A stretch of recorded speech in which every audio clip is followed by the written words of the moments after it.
Welcome guys, back to another episode of the Dizzy Cap Car Show. Now these videos are coming up in a sort of a feature form, and that got me thinking. I'm working on this car now doing a brake rebuild. I've been working on this car for somewhat of 16 years when I bought it, as my first ever car. And that got me thinking, there must be people out there like me that are driving a classic car as their first car, as their daily driver. So I popped up a post on social media with no clue of who it was I was going to meet or who was going to volunteer for this episode. But we managed to get in contact with a fella called Alex. He's a really great guy. We had a fantastic day out filming with his little car. You're not going to want to miss this one. That's enough rambling from me. I'll catch up with you at the end. Let's go and have a little look at our day out filming with Alex and his awesome little MG Midget.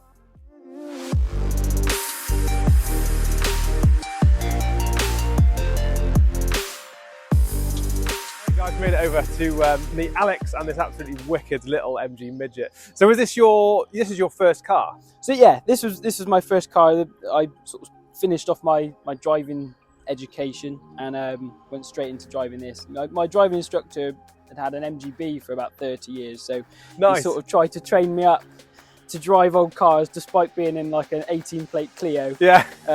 Which was interesting. Yeah, trying to double declutch a 1.5 diesel. But what's the background of the car then?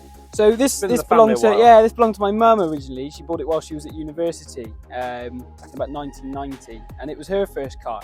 And then when I came around, it became a little bit too unpractical for day-to-day use. So it ended up in the garage just under a load of boxes, which was such a shame. It was such a lovely little car. And it would sort of come out every year for MOTs and things like that. And then you get this long list of stuff that needed to be done on it. All right, maybe next year, and it would be tucked away again. But I absolutely loved it, the whole time. So you remember like riding in it and having to go in it when you were a kid? Yeah. So I used to get picked up from school in it occasionally, and we'd go out on sunny Sundays, and it was just amazing. It's a really evocative feeling with the noises and the smells and everything like that.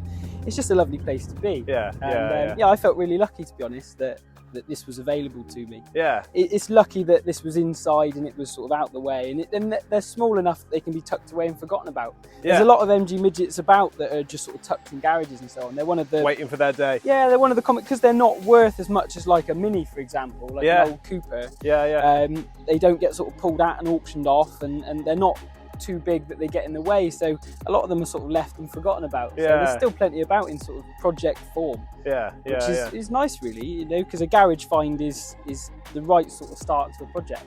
Yeah, definitely. You're saying there's a little group of you sort of younger drivers. You're part of the club. So the Midget and Sprite Club was set up back in the early 80s. It's 40 years ago now. It's the anniversary this year. Oh, nice. And it was set up specifically for these cars because these were sort of the cheaper end of the spectrum of sports cars. The cheaper version of the MGB and so on. So the Midget and Sprite Club's a lovely little club. It's very sort of inclusive, and it's very inclusive to modification as well. Which is what really kind of opens the doors to the younger people. So a lot of young people want to modify these cars, put nice alloy wheels on them, drop the suspension down a bit, make them noisy. And it's like, some clubs don't welcome that, but the Midget and Sprite Club really does, which is good. So we've got a really active group. We've got 31 paid up young members and 44 in our little WhatsApp community. Some have sold their cars, some are sort of getting up together with sort of club membership. But we do lovely little socials and go out every so often and meet up. But they then engage in the rest of the club as well, and sort of bring in that younger blood that then influences how car clubs move forward. Yeah, that's right. Justify their existence in the next sort of 30, 40 years. It's the fact that classic cars can appeal to all audiences, and actually a lot of people see a car like this and they think, I'm never going to be able to achieve that. I mean, these things, you can pick these up for a couple of grand. With a little bit of work needing doing to them, 3-4 grand that gets you a classic. You'll struggle to get a good solid 90s or 2000s car for that now. Yeah, true. It's like, these are a lot more approachable than a lot of people think, and they're just really enjoyable to drive. So the colour is a bone of contention for some people. It is, yeah. This was originally, what was it, 69? It was 1969, April, and it was originally April 1969, red. And it was originally red. It came out of the factory red. However, I've never seen a photo of it red. I've seen a couple of photos of it in the original sort of MG British Racing Green, but this is a BMW metallic British Racing Green. So not the original colour, which some people get upset about. A lot of people say, you've got to keep it original, but what is original? When I was looking at repainting this car originally, everyone said, no, you paint it red. It came out of the factory red. But Yeah. it was red for about 7 or 8 years. Yeah, yeah. Which that's working out from pictures. Perhaps it was even before then. So this has spent over 40 years of its life green. Yeah. Red isn't a part of its story as much as green is. I mean, okay, metallic was a bit of a wild choice, and that was completely by accident. But that's what happens when you get a friend to do a favour for you. And I have thought about, stripping it back and giving it a nice concourse repaint in the proper MG British Racing green and so on. But it's used so much, it gets little dings and dents and things fall on it in the garage and so on. And so it's one of them, is it worth it? Is it worth creating a car that you then don't want to use? Yeah. Moved around a little bit. It's busier here than we expected. Yeah, well, there you go. They say never eat in an empty restaurant, so. Should we go out for a drive? Yes, I reckon we should. Let's do it. Oh, very cool, man. It's nice that it's cleared up a bit and we got the roof down. Yeah, yeah, yeah. Much nicer.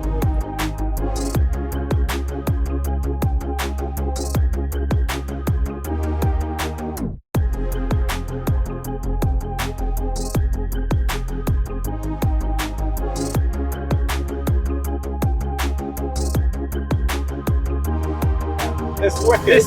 This epitomises the classic car feel, this does. Well, exactly. I mean, the classic cars are a lifestyle, really, more than a possession. Yeah. It's sunny days like today, where the roof's down and you're sort of warbling around your local area, drinking coffee. Yeah. It's all the fun you could need, isn't it, really? Yeah, it is. Classic cars are more than just tools, which modern cars, they're a little soulless, really, aren't they? Especially the newest ones. Yeah, yeah, yeah. I mean, yeah, definitely. I mean, back in the era where they're designing and making this sort of thing, though, they're getting parts from places, designing things to make it what they want. Whereas nowadays they're designing a platform and then cladding it, aren't they? Do you know what I mean? So many car manufacturers make exactly the same car. They don't often sort of go, what does the driver actually want? Yeah, yeah. There's very few. There were cars like this that were sort of your everyday man sports car. Yeah. Which is why they're so nice, really. It's the charm about them. There's no pretension about it. You go to a car show and you're in a field with cars that are worth 100,000, 500,000, and you're all there eating a hot dog out of the same van, and chatting about the same things. To what level you stripped and rebuilt your carburetors and things like that. And it's nice to have that common ground with people that you're not linked on any other level.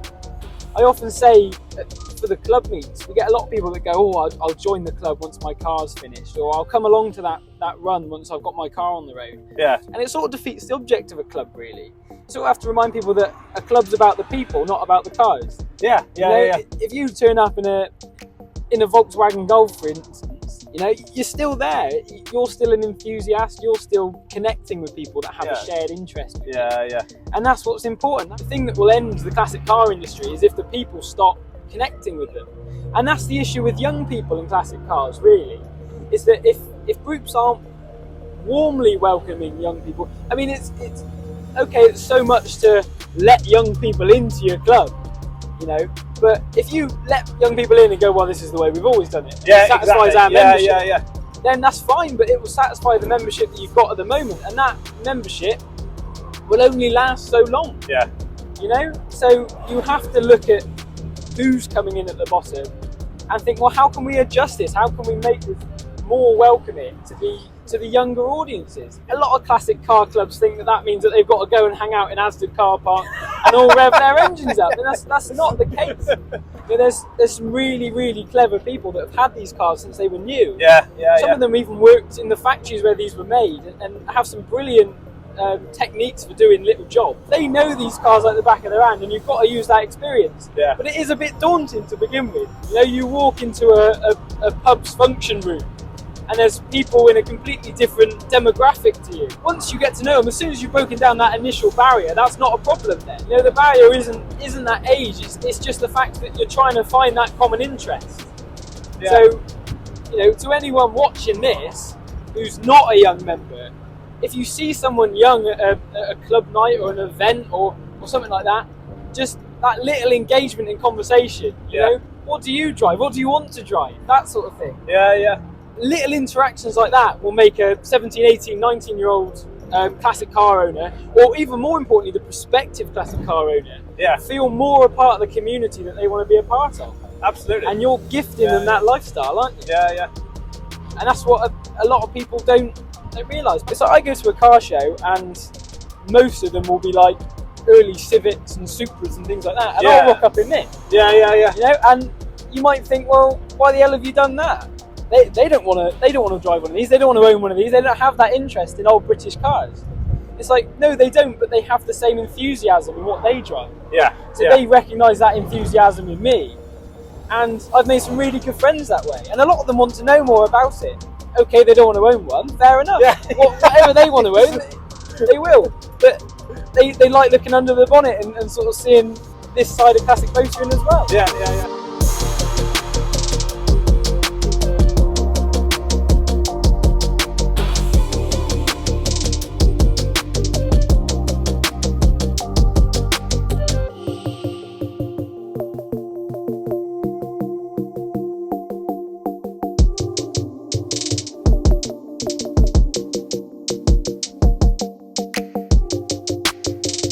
These cars are quite forgiving.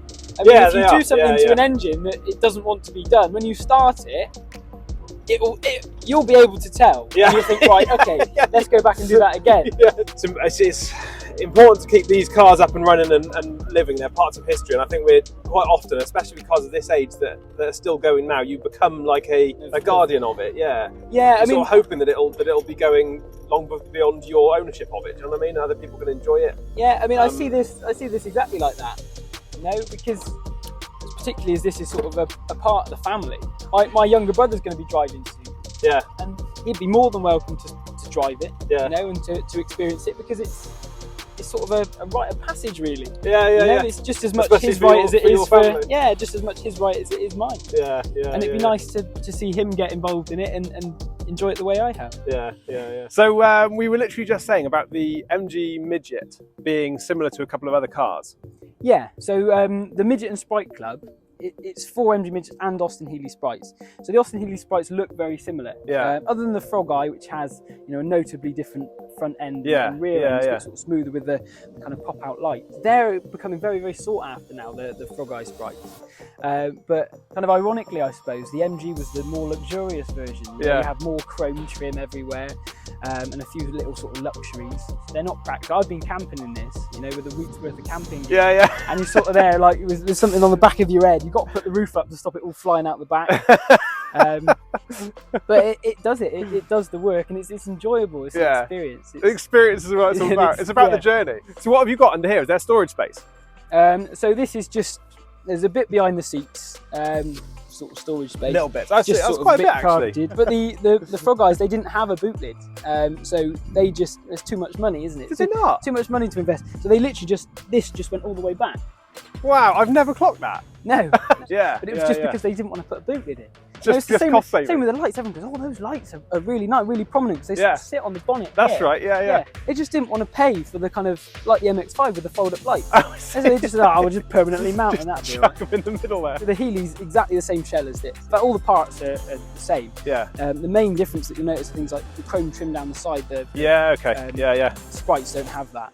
This was the end of the pre-facelift Mark III. Well, this iteration of the Mark III ended in 1969, middle of 1969. When they went over to a slightly cooler 70s look. They split the rear bumpers and thinned them out, and they moved the chrome trim down to the bottom of the sill. A black grille instead of the chrome slatted one. There's a couple in the Bristol Club, and you sort of park them next to each other, and you think these are months apart. But the aesthetic, the vibe from them is a bit different. Right up to 68 had a chrome strip that runs up the centre of the bonnet here.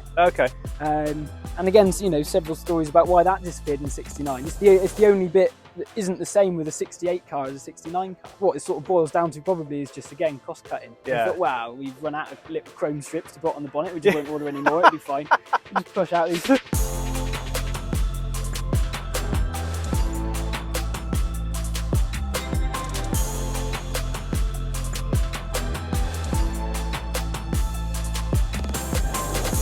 yeah. Let's pop the bonnet and have a little look under there. Yeah, for sure. And you're going to see the most state-of-the-art equipment. Sawn off broom out there. My mum still hasn't forgiven me for this. Sawing off the garage broom and then painting it green. That looks really clean. Well, so when like I was saying, when I had the engine out, took the opportunity to do a little bit of tidying up. Yeah. To do with another clean, really. It gets a bit dusty under here. It's lovely and simple, isn't it? You can access everything, you can see everything. Yeah. And it's a really good way of getting to know what goes on underneath the bonnet. Yeah.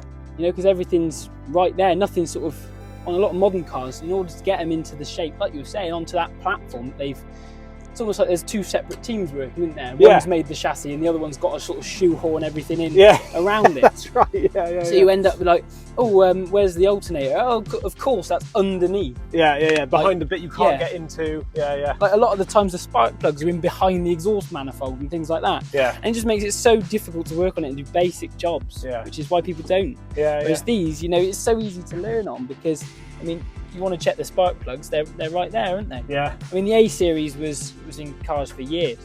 You know, the Midgets and Sprites, the Minis, the Minis, yeah. Even up to sort of the Metros and so on of the late 90s. So 1275 cc, 64, 64 horsepower. This is done about 109,000 miles. This car, and as far as I know, the engine hasn't really been touched. Nice. They're pretty good little engines. Like I said, very forgiving. So this is like completely standard. You kept it as is. Completely standard. Yeah. I mean, even the air filters are at the standard ones off of there. But I guess because the engine's been used so much in so many cars, there's a lot of modification people on the scene. A lot of doing modifications. Lots of yeah. So like we were saying, you can get superchargers or turbochargers kits for these. Yeah. A lot of people, the basic modifications you can do is bore them out a little bit. Yeah. Longer. You know, put a fast road cam in, or change the air filters as well, just to improve that airflow. Yeah. Some people put different carburetors on. If that's the way you want to go, then it's still a good way of getting into that. But sort of your cheap classic motoring. Yeah. You know, bumbling around, going to shows and having picnics and stuff like that. Yeah. Which is my sort of thing. You don't need 120 horsepower. I don't need 120. I want it, don't get me wrong. If someone said, look, I'll come in and do it for you, I'll be like, yeah, cool, crack on. Yeah. That'd be brilliant. And one day I'd love to get this engine out and fully rebuild it top to bottom myself. That'd be brilliant. And while I've got it out, I probably will do a few sort of minor period performance modifications to it. We were saying earlier the used aspect of it, and that's not meant in a negative way. It's a really nice looking car, but you use it every day, don't you? The engine bay's clean, but you can see that it's a running engine, and it's used but looked after. That's always been what I've been going for, because it's never been a concourse car. Like looking at all the pictures, and it's all different. Yeah. It's all the way through its life.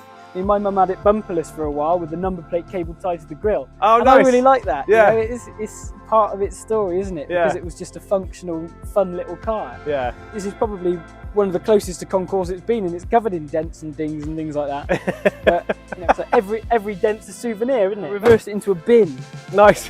On a high street in Bude. Chip the bumper slightly. That's the new one from the garage door falling off Nice. its hinges. My life just isn't conducive with owning a pristine, perfect condition classic car. So this fits the bill perfectly.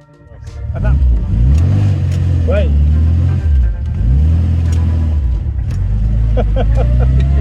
I love the steering wheel. Yeah, it's good, isn't it? That's my initial. It feels like a classic car. It does. It's big, isn't it? It's fun. I am surprised at how much power it feels like it's got. I know, yeah. I'm 64. Just touching it hardly weighs anything. They weigh about 750 kilos, but it's got some go to it. Yeah. It keeps up with modern traffic with absolutely no issue.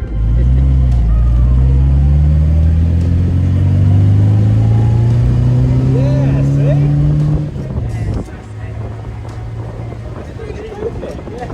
Very cool, man. I really like it. I love it. We get a clear run up here, it will sound absolutely lovely through here. Like a little hill climb. Yes. I went over to Prescott the other day.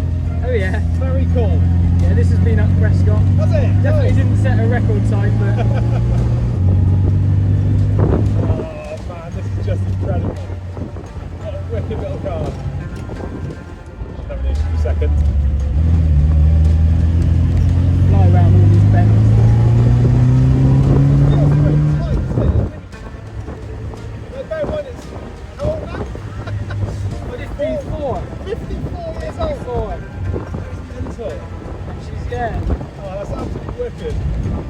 I love the light tunnels as well. So having those in front of you. I know, it's sort of like, it almost frames the road for you, doesn't it? Yeah. And like I said before, the dash feels quite high, which gives you just this more of a feeling of being sat in it. Like, a bit of a cockpit, isn't it? It really is. It really is. Kind of everything around you. Not that there's much to be around you. Oh man, what a quality little car. There's something wonderful about little switches and stuff on dashboard. There is, I love that. Yeah.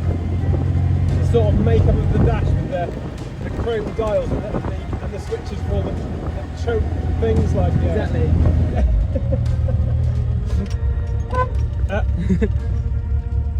Oh, that's amazing. Thanks for letting me have a spin. That's alright. That's absolutely quality. Anytime. I used to have a roll bar on it.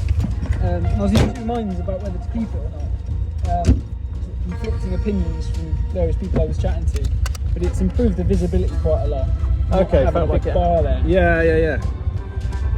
Especially with the sort of the rear view mirror and things, all you could see was the roll bar. Yeah, I bet that was a bit.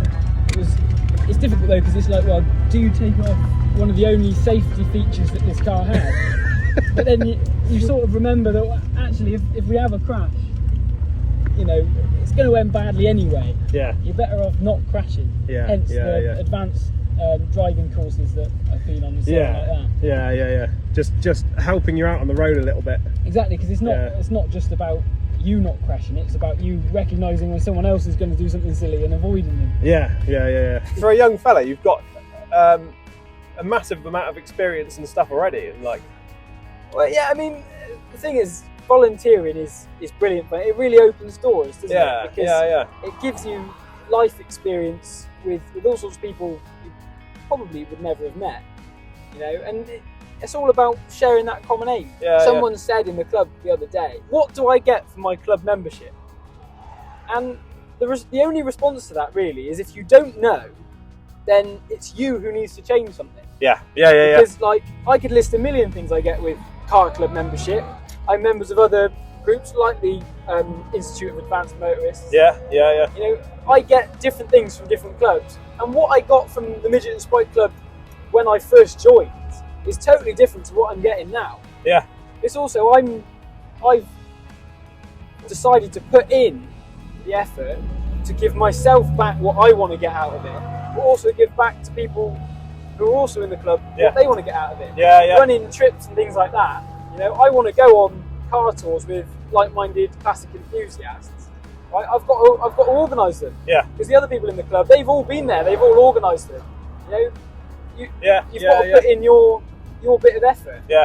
Quite an enlightening conversation today. About driving, club membership. It's got rather deep, hasn't it? That's it. If you let me talk for long enough, it's weird where it goes.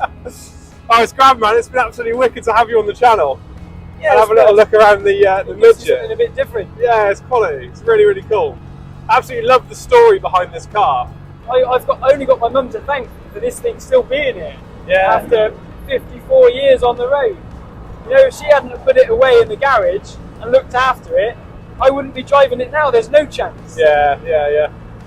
That's absolutely the case, man. Absolutely. I'm going to chuck down in the description links to your club membership pages. So send them all over for the social media and the websites and stuff. If any of you guys out there watching, because it is an MG Midget and you're into them, or any classic car at all, then definitely try and hit up Alex on social media and connect. It's really, really enthusiastic young fellow who's just in it for the cars and the enthusiasm. Absolutely wicked, man. Thanks so much for coming on. No worries, thanks for having me. With you at some stage in the future. It's been great fun. Yeah, cheers, man.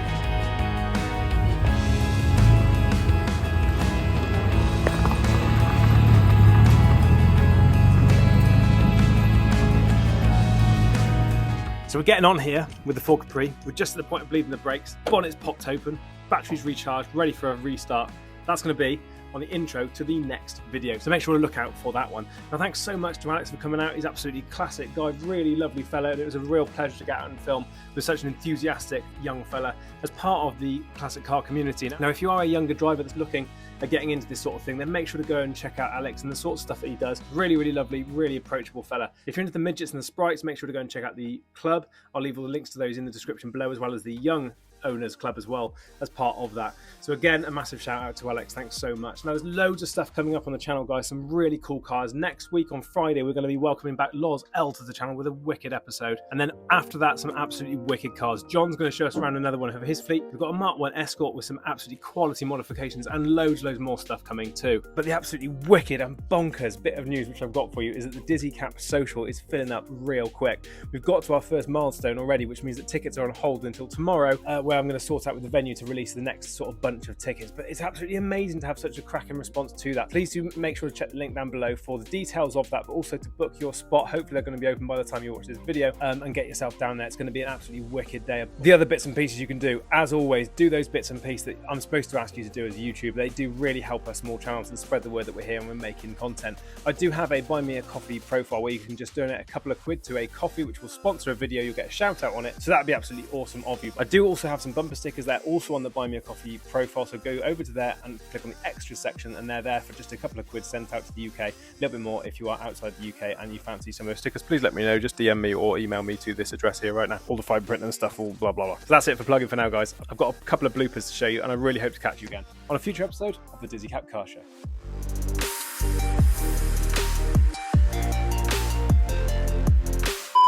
We're in your way rather than the other way around. Should have worked out what that container was for. We should have done. Have you spoken to Craig, have you? Haven't, no. I'm sure God will forgive us for doing some filming as well. Well, exactly. Unlike that lady. Mental. That's very cool. I like it. Simplicity. I don't know how helpful it will be in a crash, to be honest. The non-collapsible steering column and the lack of crumple zones will probably get to you first. So, best thing to do is just not crash, isn't it? Really. Got to climb out now. Yeah. This is the fun bit. You end up saying the same thing, and you get to the point where you're like, should I just put it on a t-shirt? Yeah. No, my car isn't here. Yes, these cars are cool. Yes, you can join the club. Here's the card machine. I've mucked about with it, and it hasn't broken yet. Yeah. So. You see someone broken down who's effectively having a picnic on the side of the M5, you know? Bring a change of clothes, you put them in the boot and the boot leaks, so that'll get soaked.